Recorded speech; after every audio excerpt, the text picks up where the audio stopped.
We will start with the prayer. It's on page 206 of the book, The Universal Prayers. The first two stanzas on page 206 from Jagannatha Ashtakam, composed by Sri Chaitanya Mahaprabhu.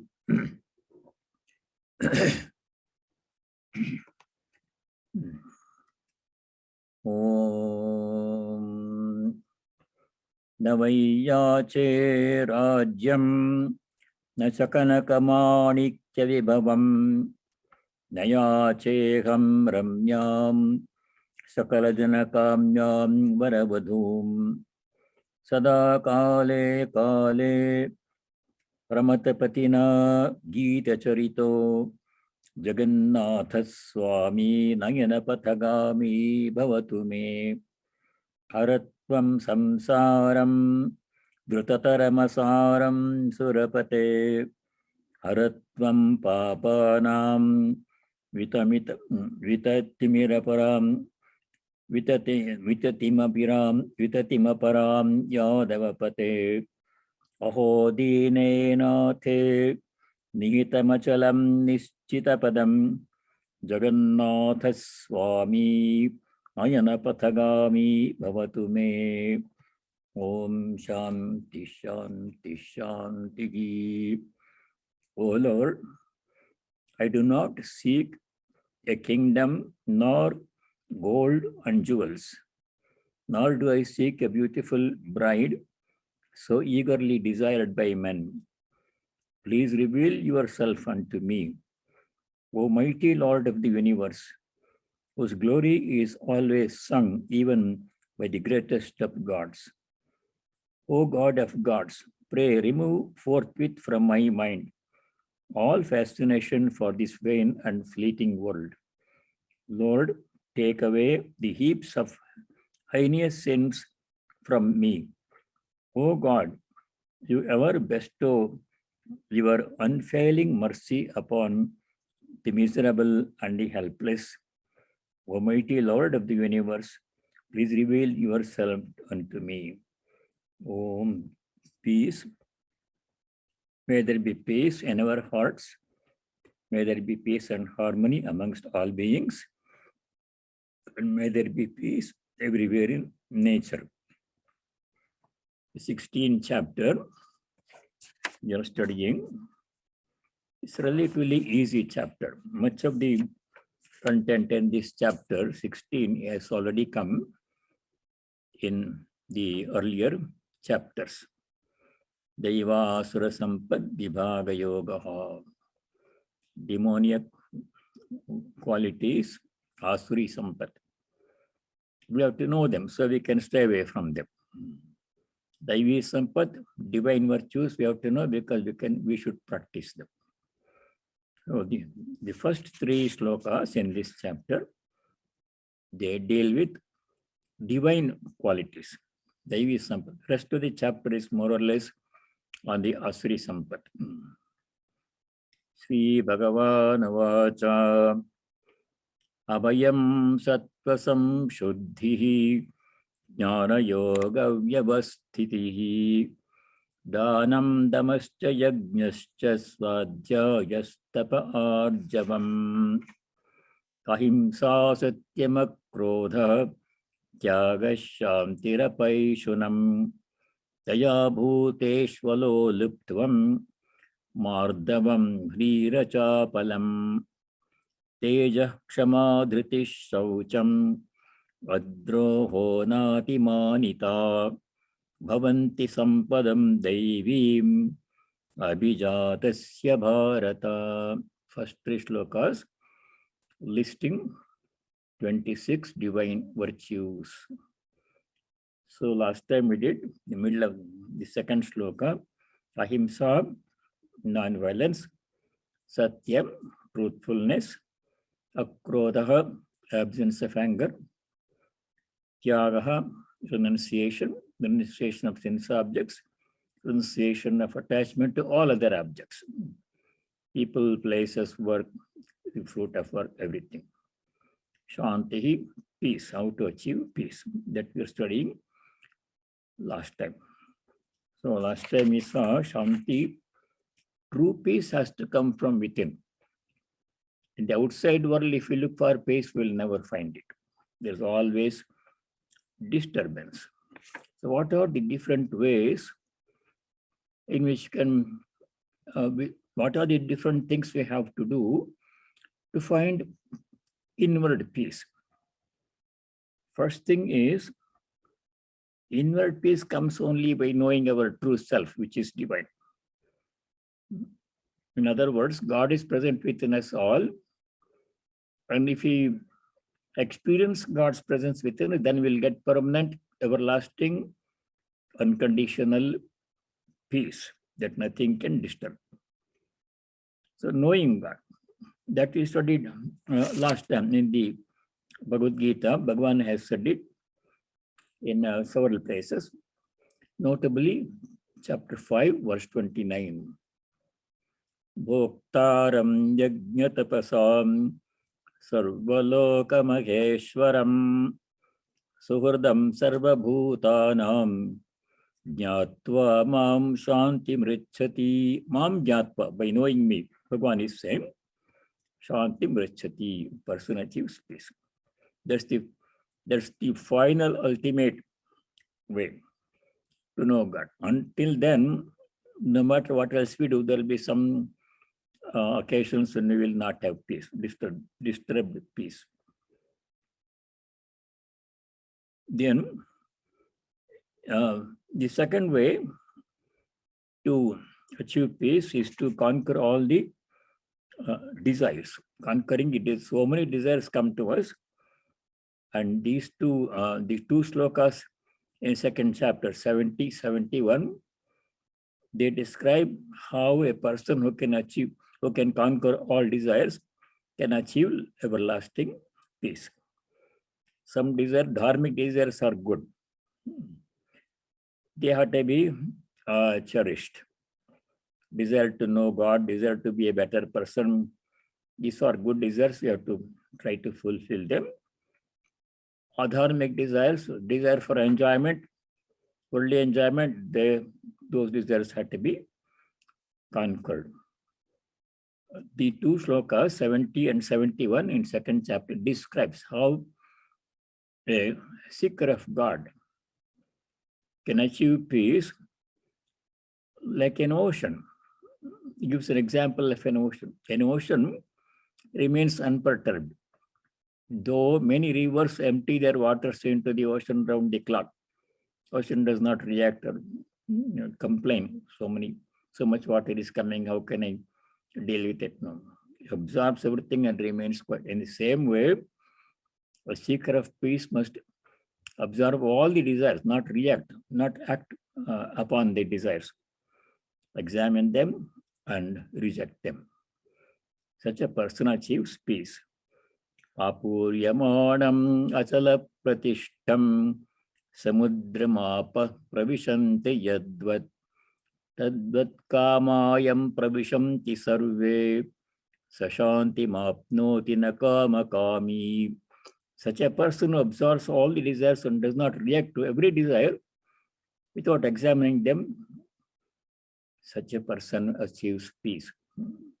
Nakama kami, not a person who yields to all temptations, who has desire for enjoyment of sense objects. Then what we should do? Next sloka, 71 in chapter 2. Vihaya kamanyas sarvan rumam sharati nispraha nirmamo nirhankaras sashanti madigacchati. Sarvan kaman vihaya, rejecting or controlling, managing. Such a person achieves eternal peace. So like this, we saw several things one has to do to achieve peace. Another thing is to achieve self-knowledge, Atma Jnana. That was in the 4th chapter. All those things we studied last time. Shanti. The next one, Apaishanam. This is really simple. Apaishanam means not speaking about other people's defects and mistakes, especially in their absence. This is in their absence. This is what Holy Mother said. Don't look into other people's mistakes. We have to correct our own mistakes first. If I think of something that somebody did, a wrong thing that somebody did, I'm bringing down my mind to that level. I'm thinking about that undesirable action that such a person did. I'm lowering myself. I should keep my mind at the highest level, not think of others' defects. You can think of others' virtues, appreciate them, emulate them, but not speak about or even think about other people's defects, especially in their absence. Apaishanam. Next one is daya, compassion. This also we studied last time. Daya bhuteshu, in all towards all beings, animals, plants, people, towards all the beings, we have to be compassionate, gentle and compassionate. Not being cruel. Cruelty is very bad. Daya bhuteshu aloliptvam. Aloliptvam means not yielding to temptation. Here it says uncovetousness. To covet is to desire for something. Especially when we see some object or somebody else has it, when we see that, we also want to have it. That desire, temptation comes. You have to control that one. Do I really need that one? Is it necessary? You have to ask ourselves. Alavalaptvam, not yielding to temptation. Especially when in the presence of a tempting sense object. Even without it, we yield to temptation. Even if there is no object, we are sitting alone in our room and still we think of some object and want to have it. That is should not be done. Aloleptvam, mardavam. Mardavam, mridu means soft. Mardavam means gentleness. We don't have to be harsh unnecessarily.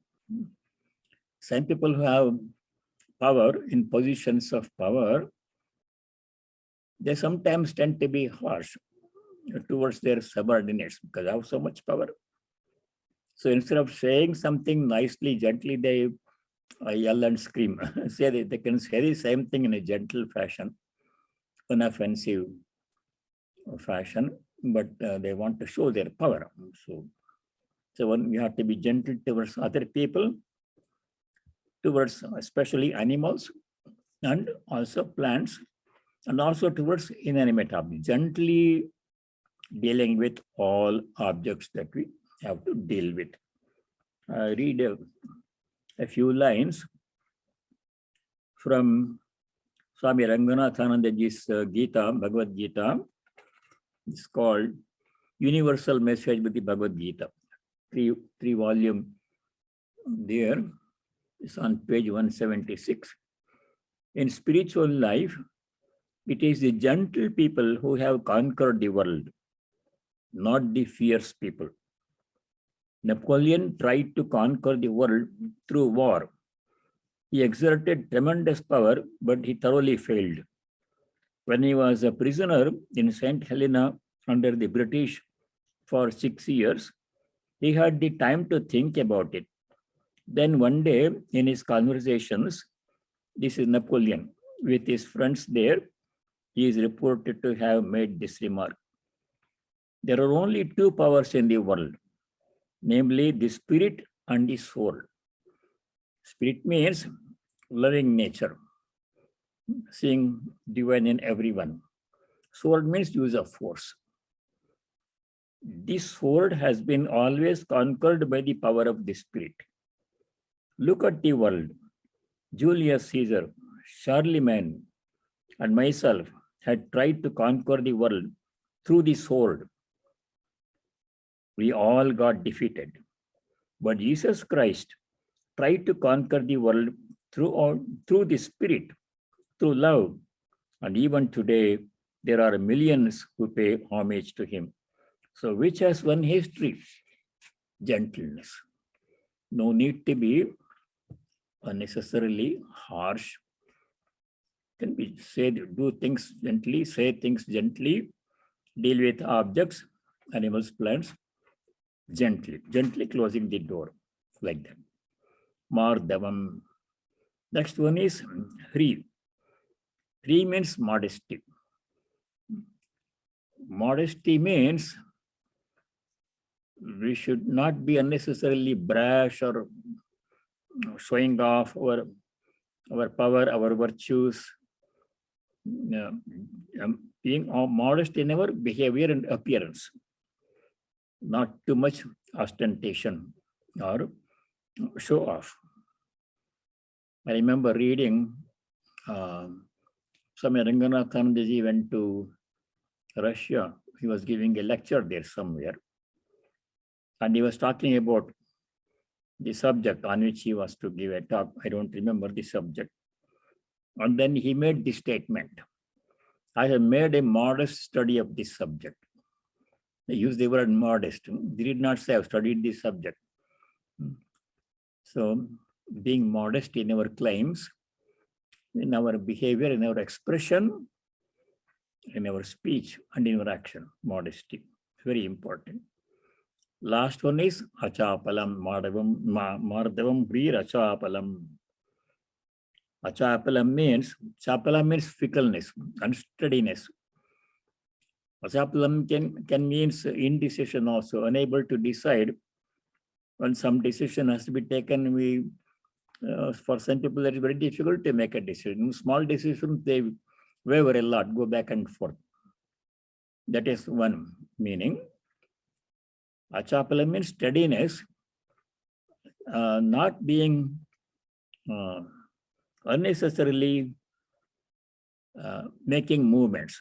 Some people, when they are sitting, studying, or eating, they move their legs. Constantly, they move their legs. I had a friend who used to do that. He was a scientist with great concentration. He used to study. When he was studying, he would constantly move his legs, and the whole table was shaking. Unknowingly, he was doing that. So that kind of unnecessary movement should not be done. Study, calm and peaceful. Achapalam. These are all virtues to be practiced. The next sloka number 3. This says our 6 virtues. Teja, Kshama, Dhriti, Shaucham, Vadroho, Natimanita. Teja, Kshama, Dhriti, Shaucham, Vadroho, Natimanita, Bhavanti Sampadam Devim, Abhijatasya Bharata. First quality is Teja. Tejas means brilliance. It's not physical brilliance. The sun is brilliant. So much shining light. Not in a physical way. Teja. Here, in the commentary, Shankara says, Teja pragalbhyam na tvaggata deeptihi. A person can put on a lot of makeup and appear very bright and shining. That is not the meaning of Tejas. Tejas means inward brilliance. Tejaha, energy, sattvic energy, and combined with calmness. Energy combined with calmness, not rajasic energy, but sattvic energy, radiating peace and joy from one's personality. Some great Mahatmas have this one. If you just, I never had the opportunity to see Vivekananda Monastery because I didn't know about him. People who went to see him, they would observe his face was so calm and at the same time so bright. Not in a rajasic way, in a sattvic way. Full of compassion and love, bright, brilliant face. Not showing off, but it comes naturally to such people, brilliance in their face. I remember in the Chandogya Upanishad, you all heard about Satyakama and his story. Satyakama was this little boy. When he went to his teacher's home, the teacher told him to take care of 400 sick old cows. and not to come back to the ashrama until they become all healthy and 1,000 strong. So when he came back after many years, when he left, he was a young boy, maybe 8 years old, 9 years old, with 400 very sick cows, old cows. When he came back, he had grown up. Several years had passed in the forest. He could not come back to the ashrama, teacher's ashrama, before all the cows became strong and healthy and 1,000 strong. That was the instruction by the teacher. So he comes back with 1,000 very strong, healthy, good-looking cows and stands there in front of the teacher's ashrama's gate. Aridrimata Gautama was the name of the teacher, Satyakama's teacher. The teacher looks at this young man standing there with all the healthy cows, and he was astounded. This boy who had left when he was a little boy has grown up now, tall, handsome-looking man, grown in the lap of nature. Nobody took care of him. He was alone with the cows. Some years. Then his face was brilliant, full of tejas, brilliance. And the teacher makes this remark. Haridripata Gautama looks at Satyakama's face and he makes a remark. Oh dear, your face is brilliant like the face of a knower of Brahman. Brahma vidiva tejo bhati. Brahman vidiva bhasi. He says, Brahmavid means knower of Brahman. You are shining, your face is shining like the face of a knower of Brahman. When a person has Brahmajnana knowledge, spiritually awakened person experiencing divine presence, in his or her face, you can see a kind of brilliance, calmness, brilliance. That is teja. It has to come from within. Teja, kshama. Kshama means forbearance. It can also mean forgiveness. Forbearance we have studied before. It has come before. Throughout the Gita, we have studied Sri Krishna's instruction on equanimity. Kshama, to remain unperturbed under all circumstances, in pain or pleasure, praise or blame, gain or loss, good or bad, we have to try to remain calm. That ability to observe everything and remain calm, kshamata, that is forbearance. There is a part of a Subhashita, only one part I remember, that says, Kshama virasya bhushanam. Kshama here means forgiveness also. Vira means a strong person, courageous, strong person. Only such a person can forgive. A weak person cannot talk of forgiveness. Just like a beggar talking about renunciation, there is nothing to renounce. So only a person who has strength to punish, take action, such a person can forgive. So that forgiveness is the quality of a strong person. Kshama virasya bhushanam. Kshama, forgiveness and forbearance. Forbearance we are familiar. Many times it has come. Whatever happens, one should bear calmly. Before that, we can take preventive measures, remedial measures. We have seen all those things. Then whatever problem remains unsolved, after taking all the preventive measures and the remedial measures, that you have to forbear. But you cannot cure, we have to endure. That ability to forbear calmly without complaining, without lamenting, without complaining, without brooding. That ability is called kshama. Kshama, dhritihi. Dhriti here means, one translation says, here Shankara's commentary says, dhritihi dehendriyeshu avasadam prapteshu tasya pratishedakaha antahkaranavritti vishesha yena uttambitani karanani dehasa avasidanti. When problems come, the translation here. When the body, sense organs, and the mind, they become disturbed due to some reason, then a person must have the ability to maintain calmness even under those circumstances. This says here, dhriti is mind's energy that pushes aside the weakness of the body and the senses and maintains them unfeebled, dhriti. That means common experience is, people like me also, when we become weak due to some sickness or health problem, and we become inactive. I'm so weak, I cannot do anything, like that one. So dhriti means the opposite. In spite of body becoming weak, we have to exert our strength. Infinite strength is hidden within all of us. We have to know how to harness it. Generally, we don't know.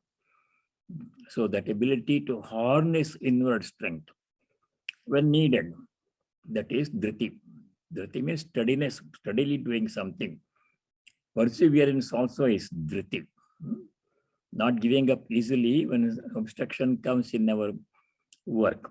Some people easily give up. We start something with great enthusiasm, and then when some obstruction comes, they stop it or do something else. The dhriti means perseverance, ability to stay strong. Dhriti. Where would the previous sloka? Shaucham, dhriti, shaucham. Shaucham is purity. Next one. This is also familiar to us.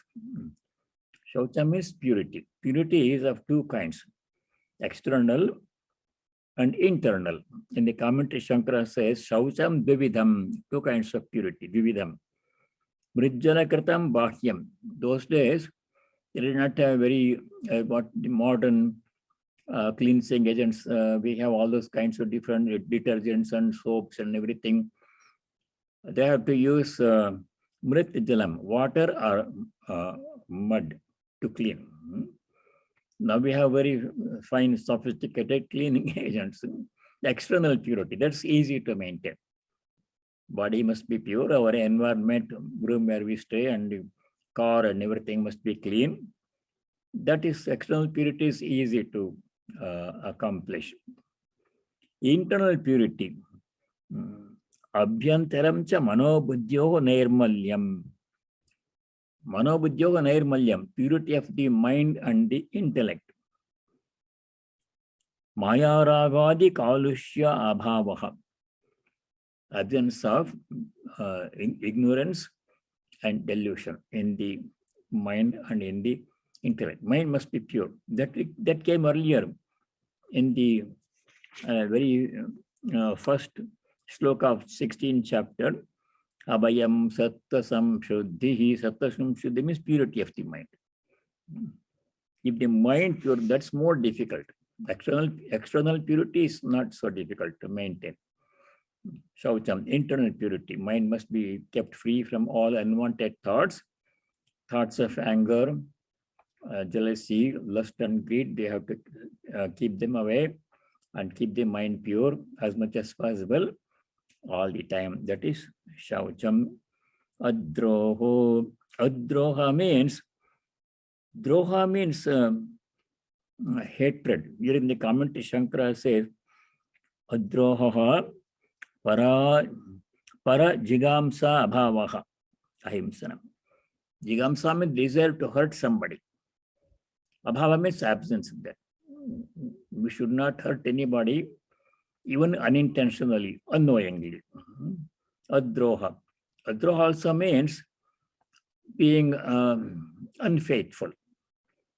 People trust you and you betray. Some people betray other people and other people trust them.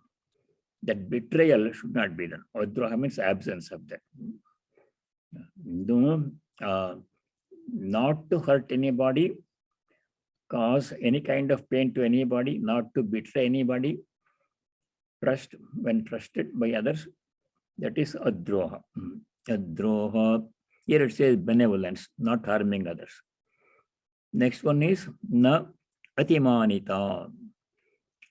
This has come several times before. Amanyana amanadena kirtanaya sada harihi. Amanitvam adambhitvam, 13th chapter. Chapter 13, Bhagavan Sri Krishna gave list of 20 virtues in Shloka 7 to 11. Virtues of a signs of self-knowledge. First of them is amanitvam. That means not being proud of one's own accomplishments. Here it says, Natimanita atyartham manah atimanah sa yasya vidyate sa atimani tadabhavaha atimanita. Atimanita means atmanah pujyata atishya bhavana abhava. Atmanah pujyata means one's own virtues. One projects, some people project, oh, how nice I am, how knowledgeable I am, how strong I am, how rich I am. Look at me, I'm wearing this dress. Showing off. Well, exaggerating one's own virtues, showing off one's own virtues. That is manita. Amanita means not showing off one's own virtues and possessions and knowledge and things like that. Nati manita. Adroho nati manita. Then the second sloka. The third sloka. Bhavanti sampadam devim abhijatasya bharata. So in these three slokas, a lot of virtues are described. These are Daivi Sampada. You have to follow, understand and practice all of this, or at least some of this. If you start with some of this, others will naturally come. Then the conclusion of the first part, third sloka number 3. Bhavanti sampadam daivim abhijatasya bharata. Daivim abhijatasya. A person who has inherited or has such good qualities, bhavanti sampadam. These are divine virtue. These pertain to one inheriting divine attributes. A person who has divine qualities has these qualities. These are divine qualities. We studied in the first 3 slokas. We have to practice these things. Very important. Knowing them and practicing them. Now the topic changes from 4th sloka onwards. It is as important to know what are bad qualities so that we can stay away from them, prevent them in our personality. So we start with sloka number 4. Dambho darpo atimanascha krodha parushyameva ajnanam cha bijatasya partha sampadamasurim. Now, many of these have come before in the earlier chapters. Dambha, darpaha, atimanaha, krodha, parushyam, ajnanam. These are all qualities which are opposite to the ones we studied in the first 3 slokas. Dhamma means ostentation, showing off. Whatever virtue we have or property or whatever knowledge we have, people have a tendency to show them off, project them. Look at me, I'm so great, like that one. That should not be done. Much of it is familiar from earlier studies, nothing now much new here. Dambha. Darpa. Darpa means arrogance, especially those who have some position or wealth. They have this darpa means arrogant. Oh, I'm such a great person. Don't you know who am I? Sometimes some public official or somebody, prominent person, is driving above the speed limit or under the influence. Like Nancy Pelosi's husband, he was the speaker's husband, prominent, but not so prominent as his wife, but he was found to be driving under the influence of alcohol. And he was arrested and charged with DUI. So such people, when the police people stop them, they say, oh, don't you know who am I? As if they are above the law. Nobody is above the law. He may be the strongest person, maybe the president, maybe whoever. Everybody is subject to law. That projecting one's own self-importance. Don't you know who am I? That one. That is darpa. Dambo, darpo, atimanascha. Same thing has come before. Excessive vanity. Pride, too much pride. Api atimanascha krodaha. Familiar. All of us know. All of us have become angry at some time or other. So we should try to prevent that one. Krodha has become earlier, it will come again in the same 16th chapter will get Krodha comes again in shloka number 21. Krodha means anger. Anger comes when our expectations are not fulfilled. I expect some things to happen in such a way. If it does not happen, and if some person does not behave as I expect him or her to behave, then I become angry with that person. That we have to control. It's destructive. In the second chapter, two very important shlokas we have to all remember. 62, 63. Chapter 2, shloka 62, 63. There, Bhagavan Shri Krishna says how anger comes. When desire, kama is thwarted, then anger comes. Dhyayato vishayan pumsaha sangasteshu pajayate sangat sanjayate kamaha kamat krodho bijayate kamat krodha bijayate. Desire comes. Why desire comes? Because of attachment. Sangha. Why sangha comes? Because I think about an object. Just thinking about an object. Dhyayata vishayan. Vishayan means sense object. That's enough to make a mental connection with the object. Then attachment will come. I want to have it. And that is the basis for desire. Sangat sanjayate kamaha. Sloka number 62, 63 in chapter 2. When kama cannot be fulfilled, when the kama is a very, it's a difficult situation. Already we are in a problem when kama comes. If you fulfill it, it will not go away. It will become stronger. It requires more. It comes again and demands fulfillment. If you don't fulfill kama, then it will turn into anger. So that we know from second chapter. Kamat krodha vijayate. Krodhat bhavati sammoha. When krodha comes, anger comes, sammoha means delusion. We lose the power to think straight. We don't distinguish. You cannot distinguish when you are in a fit of anger. You cannot distinguish what is right, what is wrong. Smriti Brahmsha. I don't remember who am I, where am I. I don't remember anything I studied about Gita. The Gita I studied all these things. You should not be angry, etc., etc. But all that will be forgotten when you become angry. We don't remember it. All the things that we learned from teachers, from the study of scriptures, that will not be in our mind. That is power of Krodha. Makes us forget. And we end up doing things and saying things which we will later regret. So Krodha is a very bad thing. That is a Asuri Sampat. By all means, we should try to control anger. There's a very small book written by Swami Bhasyananda. He used to be in this country. He wrote several small books. One of them is Anger and Its Control. Very nice book, small book. He wrote other books, The Mind and Its Control. Another book he wrote was, Can One Be Scientific and Yet Spiritual? One more book he wrote, The Joy of Self-Knowledge. How Samadhi brings indescribable ananda, atyanta ananda. All those books, small books. There, one of them deals with anger. Krodha. Next one is parushyam. Parushyam means harshness. This is opposite of gentleness. Mardavam, we saw in the previous shloka. Parushyam means needlessly being harsh, not only towards people. When we say something, we should say it gently, nicely, in a non-offensive way. No need to use harsh words.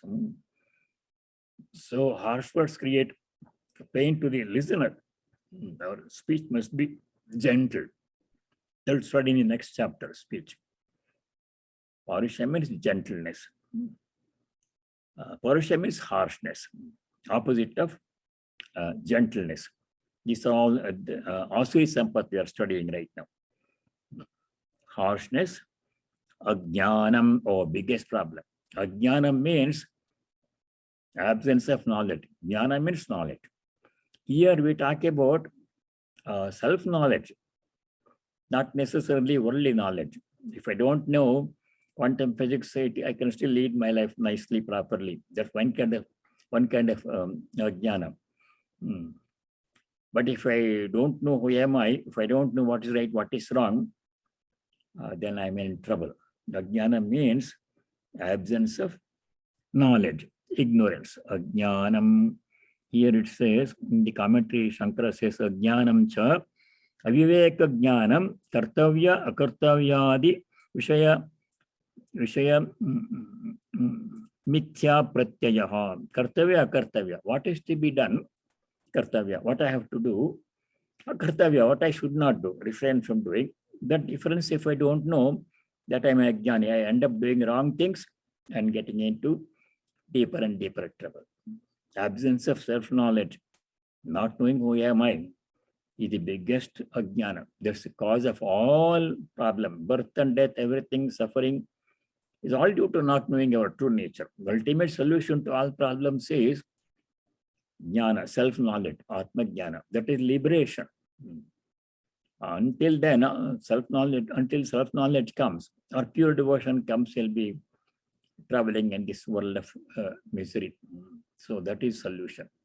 Jnanam, not having knowledge. Asuri sampat. So abhijatasya partam sampadam asurim.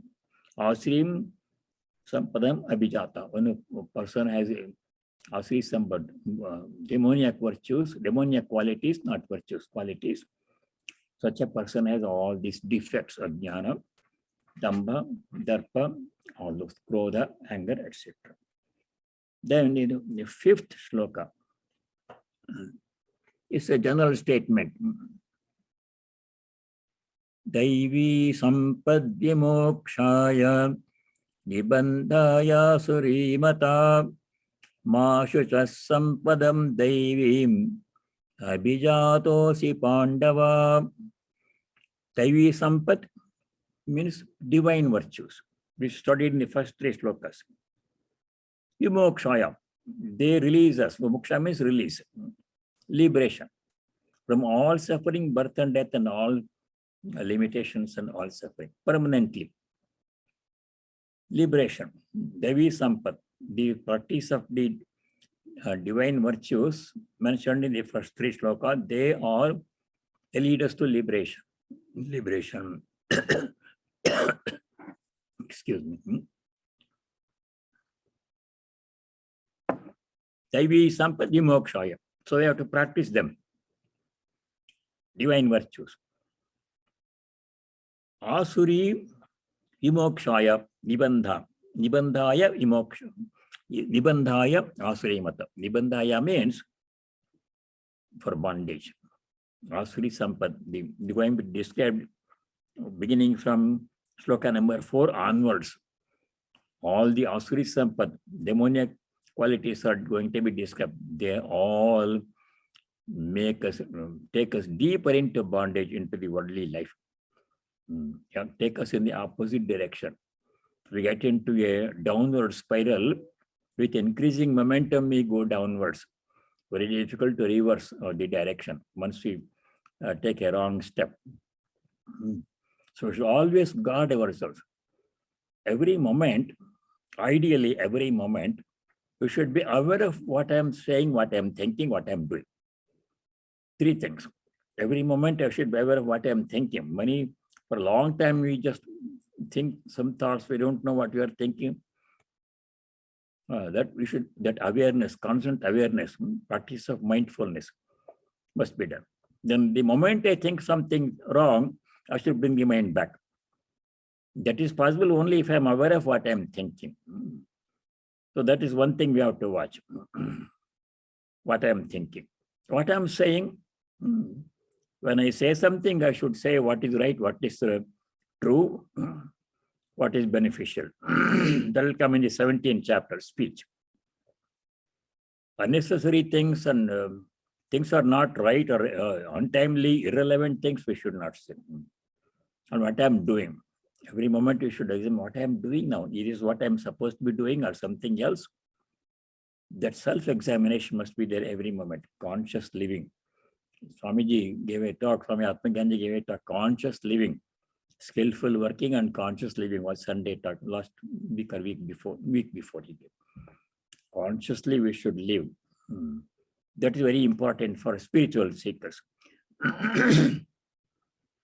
Nibandhaya asuri mata. That means this is my opinion or advice or view. Daivi sampad vimokshaya. Asuri sampad nibandhaya. Asuri sampad binds us. Daivi sampad releases us from bondage, takes us to liberation. Then Sri Krishna gives assurance to Arjuna about Arjuna. He says, Mashuta sampadam daivim abhijatosi pandava. Pandava is Arjuna is addressed as Pandava, one of the 5 Pandava brothers. Daivim sampadam abhijatosi. You have inherited divine virtues. Arjuna was, to begin with, he was a clean person. He was a Kshatriya and he followed Kshatriya Dharma all the time. What was right, he would do. Mashucha, don't grieve. Don't grieve. You have inherited divine virtues. Sri Krishna gave assurance to Arjuna. Mashucha sampadam daivim abhijatosi Pandava. O Pandava prince, grieve not. You have inherited divine attributes. Now, the continuation of description of Asuri Sampat. Many more slokas. Sloka number 6. Dvabhuta sargau lokesmin daiva asura evacha daiva vistarashah proptah asuram partha me shrunu. Dvabhuta sargau. Bhuta sarga means groups of beings. Sarga means creation, all beings. Two kinds of beings are there in this world. Generally referring to human beings. They apply to animals also. Wicked, ferocious animals are there and gentle animals are there.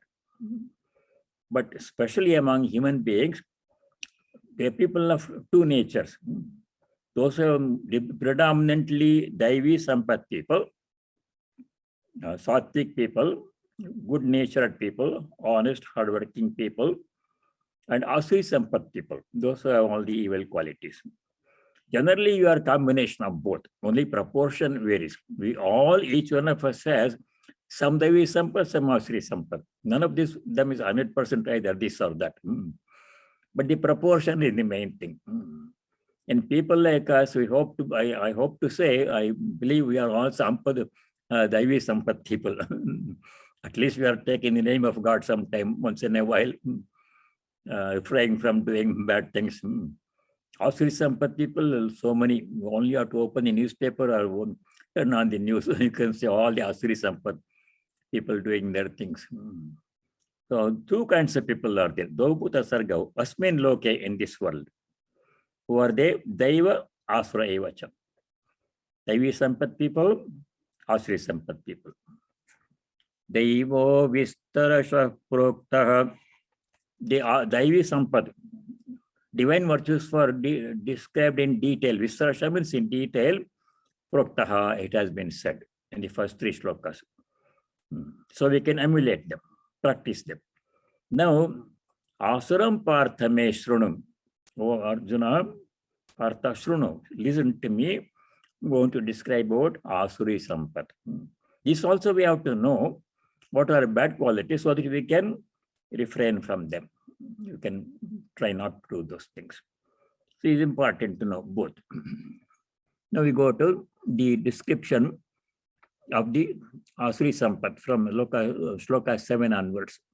Shloka 7. Pravrittim cha nivrittim cha janana vidurasura nashaucham napi chacharo nasatyam teshu vidyate. Pravrittim cha nivrittim cha janaha Asura janaha naviduhu. They don't know. Asura jana means people with bad qualities, with asri sampad, they don't know the distinction between pravritti and nivritti. What is pravritti? Things that we have to do. What we have to do, and there are other things which you should not do. The distinction many people don't know. Even if they know, they don't practice. Navidu, they don't know. Many people don't know what is the right thing to say and what thing should not be said. They said something which proves to be unnecessary or harmful or some needless statement, then they regret. We should know. Best first thing is you have to know what is right, what is wrong. That is Viveka. In our thoughts, in our actions, we should distinguish. In our speech also, what is right, what is wrong, what I should say, what I should not say, what I should do, what I should not do at any given moment. That knowledge is very essential, crucial. Otherwise, we end up doing and saying wrong things. So that is important to know. Pravrittimcha, nivrittimcha, asura jana naviduhu. People with demoniac qualities don't know what is right, what is wrong, what is to be done, what is not to be done. This came in the 4th chapter. The knowledge of what is to be done, kim karma, and what knowledge of what should not be done, kima karma. Iti kavyopyatra mohitaha. You remember 4th chapter, shloka number 16 and 17. Sometimes you go back and review the old shlokas we studied earlier. There, Bhagavan Shri Krishna had already emphasized the importance of knowing what is to be done, what is not to be done. It's important to know what we should not do, so that we don't do them. And what we should do, we have to do them. Important to know the distinction. So for sloka number 16 in chapter 4, Bhagavan had already said this one. Kim karma kima karmeti kavayopyatra mohita. Kavaya means the Kavi means a poet. Kavi also means a knowledgeable person. Jnani. Even Jnani sometimes forget what is to be done, what is not to be done, what to speak of ordinary people. Under the influence of Maya, Ajnana, even knowledgeable person may end up saying or doing something wrong. We should be very careful. Then in the next sloka, 417, same thing he repeats for emphasis. 417. Karmano hyapi bodhavyam bodhavyam cha vikarmanaha akarmanascha bodhavyam gahana karmano gatihi. See, gahana karmano gati. The nature of karma, gahana means remains mysterious. Even intelligent people cannot sometimes figure out what is to be done, what is not to be done. People ordinarily who are very intelligent and very discriminating, they also make mistakes sometimes. Power of ignorance envelops everybody. So we have to know. Pravrittimcha, nivrittimcha. Asuri people don't know that one. They end up doing wrong things, saying wrong things. Then the Asuri Sampad people, nashaucham, napicha acharaha, nasatyam tesha vidyate. They don't have shaucham, purity. Purity we saw before. Asuri Sampad don't observe purity of speech. Always, if not always, sometimes they say profanity and violent words, harsh words, they say. We should never do such things. No purity of speech, not purity of thought. Impure thoughts they think. And purity of action, impure actions, harsh actions, violent actions they do. These are all Asuri Sampat. Napicha achara. Achara means conduct. How we behave ourselves from the time we wake up in the morning until the time we fall asleep at night. We should behave properly. There's a way to behave. There is a way to live our daily lives.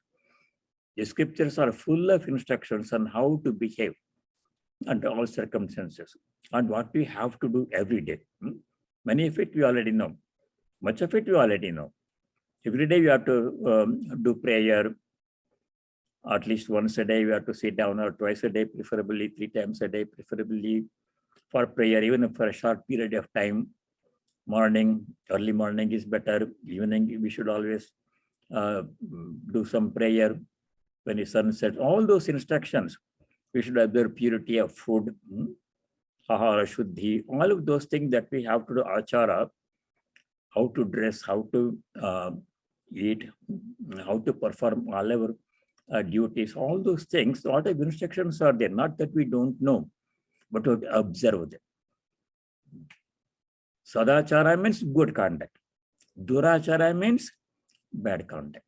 So these people with demonia quality, they have no good conduct. They do whatever they feel like doing. Whenever they feel like doing, they do something. No time, no circumstance. Na picha charo na satyam tesho vidyate. Satyam is truthfulness. Most important thing is truthfulness. First instruction is truthfulness. We have studied that one before. Many times it has come. They don't observe truthfulness. They say whatever they want to say, even if sometimes they will say falsehood. If you say something false, it may bring a temporary advantage in the short run. But in the long run, it's only truth that always triumphs. Satyameva jayate nānritam, Upanishad says.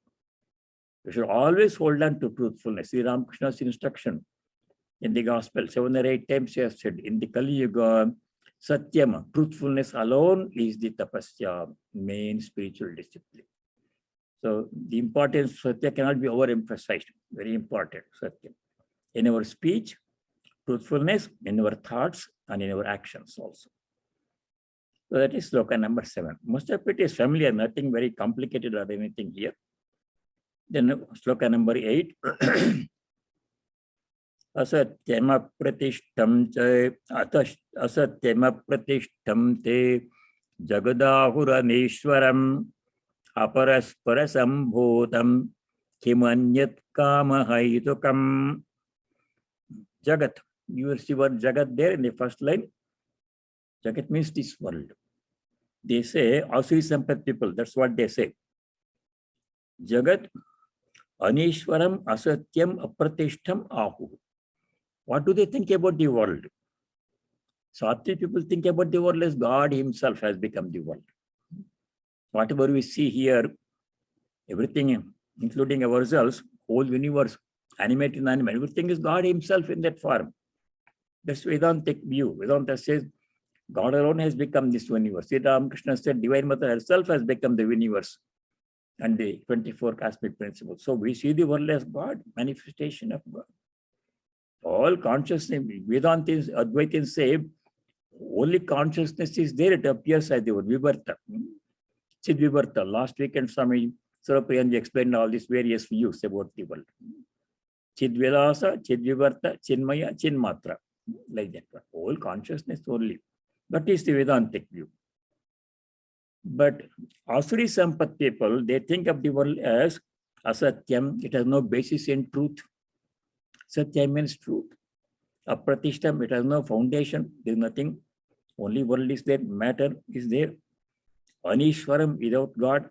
They don't believe in the existence of Ishvara or God. They are Asuri Sampat views. So here, Asatya means the world has no truth behind it. Satyam. The world is nothing other than God himself. That should be our view. You should see everything as God. In everyone, we should seek divine presence. In everything, you have to see divine presence. Even in wicked people, even in inanimate objects. Only he is there. Who else is there but he? That is our view. But Asuri Sampat people say, no, Asatyam, there is no truth behind it. In the Upanishad it says, this whole world and all the beings in the world, human beings, animals and plants, planets and everything, all these things have come from Brahman, from the ultimate source, Mahakarana. All these things are being sustained. They function because of God's presence in everything. You have seen that before. Sun shines because of God's power in the sun, etc. Fire burns because of God's power in the fire. You have seen all of that. And all these things, your whole universe, goes back and merges into Brahman at the end of their cycle of existence. A very well-known statement in the Taittiriya Upanishad. Yato va imani bhutani jayante yena jatani jivanti yat prayanti abhisammishanti tad brahma tad vijñāsasva. Teacher says to the student. Student asks the teacher, what is Brahman? Please teach me. This is what the teacher says to the student. Brahman is that from which all the beings, whole universe has come. It is source. And by which everything is pervaded and everything is upheld. Yena jatani jivanti. And everything goes back and merges into the source from where it came, God. The same idea came in the Bhagavad Gita also. In the 10th chapter, Sri Krishna said exactly the same thing in a simpler language. Shloka number 8 in chapter 10. Let us make a note of that one. What is the world? It's asatyam or satyam? Truth is the basis of the world. God is the basis of this world. How can you say it is asatyam? So 10:8. Aham sarvasya prabhavo mattas sarvam pravartate iti matva bhajante maham kudha bhava samanvita. 10:8. Important shloka. There, Bhagavan says, Sarvasya Prabhavaha Aham. I am the origin. Prabhava means origin, source from which whole universe has come. The Lord is the source. Matasaram Pravartate. Everything happens is sustained by my power. Without God's power, nothing can happen. Sun cannot shine, moon cannot shine, people cannot live, crops cannot grow, nothing happens. This is what we have to know. That is the truth. But Asuri Sampath people deny all of these things. There is no truth behind the world. It's all matter, like that one. Anityam apratishtham. Pratishtha means basis or foundation. This world has no foundation. They say just matter, giving the rest to matter. No. Dharma is the foundation of this world. What is the one principle, that power that upholds the whole universe? Our life, human life and all life, dharma. It is dharma that is the basis of the whole existence. You see dharma in every aspect of nature, dharma is there. That should be the foundation for our life, dharma. How can you say it has no foundation? That's why when they enumerate the 4 goals of life, dharma, artha, kama, moksha, dharma comes first. Dharma, virtuous behavior, is the basis of human life and all existence. So not apratishtam, it's prati. This foundation is dharma. Also, some people say there is no foundation for the world. Jagadahur Anishwaram. This world is Anishwaram. No God is there. They don't believe in the existence of God. Then the next line, chapter Shloka 8. Aparaspara sambhotam. Kimanyat. What else is there? Kamahaitakam. All the beings have come into existence by the union of men and women. Because of impelled by kama, by lust. That's how they explain beings. Animals and people have come into existence because of the lust. People give birth to their progeny, animals also, people also. That's not the right way. The whole universe is nothing other than the Lord Himself appearing in this way. We should see the presence of God in all and everything at all times. That is the Daivi Sampath. But Asuri Sampath, demonic people say, oh, there is no God. This all matter. They deny Anurishwaram. They deny the existence of God. So it's all things we should guard against. Now we will stop here and the topic will continue. Asuri Sampath for a few more verses. So we'll stop here and say the closing prayer. Om Sarve Bhavantu Sukhinah, Sarve Santu Niramayah, Sarve Bhadrani Pashyantu, Ma Kaschid Dukkha Bhag Bhavet. Om Shanti Shanti Shanti. Om, may all be happy. May all be free from diseases and other problems. May all realize and practice what is noble and auspicious. May no one be subject to any kind of misery. Om peace. May there be peace and joy in our hearts. May there be peace and harmony amongst all beings. And may there be a peace everywhere in nature. Hari Om Tat Sat. Sarvam Sri Ramakrishna Arpanamastu. All of you stay well, be especially careful over this not subsiding but spreading. Spreading. Very namaskar. Very good. Pranam Swamiji. Namaskar. Very good. Pranam Swamiji. Pranam Maharaj. Malama namaskaram. Namaskar. Pranam Swamiji. No, very good. Namaste, sir. Swami, Namaste. just Juno. one question, Padma here. So the scriptures say that we have to see God in everybody, and we know soul is part of the God. I mean, different lineages say different things. Atman is one. So when we try to practice that in the material world, and from that vision and from that spiritual lens, sometimes is it not difficult for a person who wants to live sattvic way, but the other person is not, but you want to see God in them, but their samskaras might be so different from the characters or the qualities of the soul. So is it wrong for us to protect ourselves from that kind of environment and that kind of people, or we are thinking wrong that we are not able to see God in them? How do we rationalize that conflict in our minds? How do we rationalize that polarity? Should we stay away from them, or how to see God in them? Yeah, I mean, is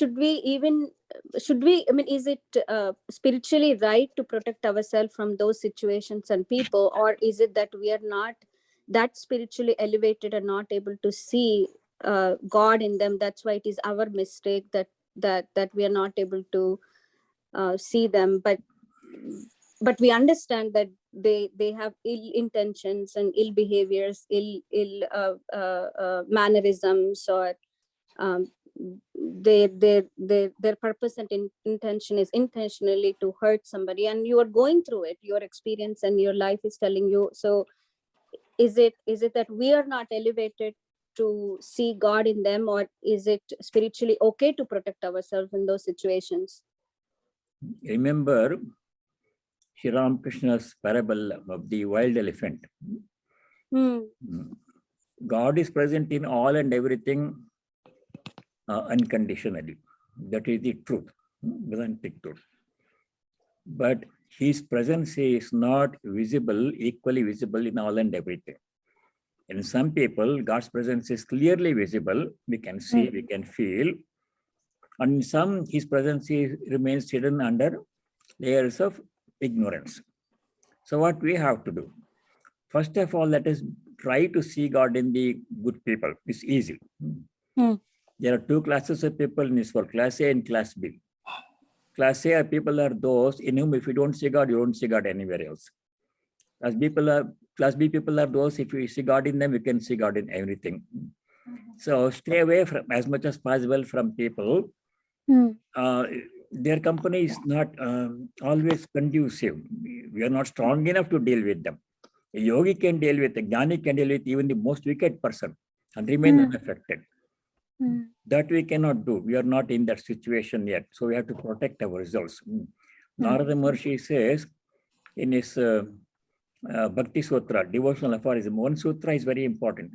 Scriptures say always seek holy company, you seek everybody.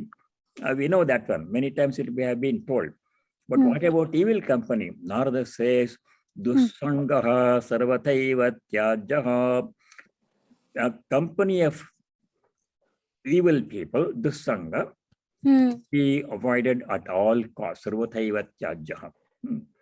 Not because we hate them or anything, but we are not strong enough to see God in them. Our vision is not incisive enough, like a laser vision, to pierce through their evil personality and see God present in their heart. When we have that power, we can mix with anybody we like. We are not affected. But right now, better to stay away as much as possible from such people. No hatred, but Not possible. Stay away from the wild elephant. Thank you, Swamiji. Thank you. Very good. All right. Raj, is gentleness manifestation of daya? Amma, say, what did you say? Gentleness, mardavam, is it manifestation of the compassion? No, Mardhvam means being gentle in our actions and speech, especially speech. It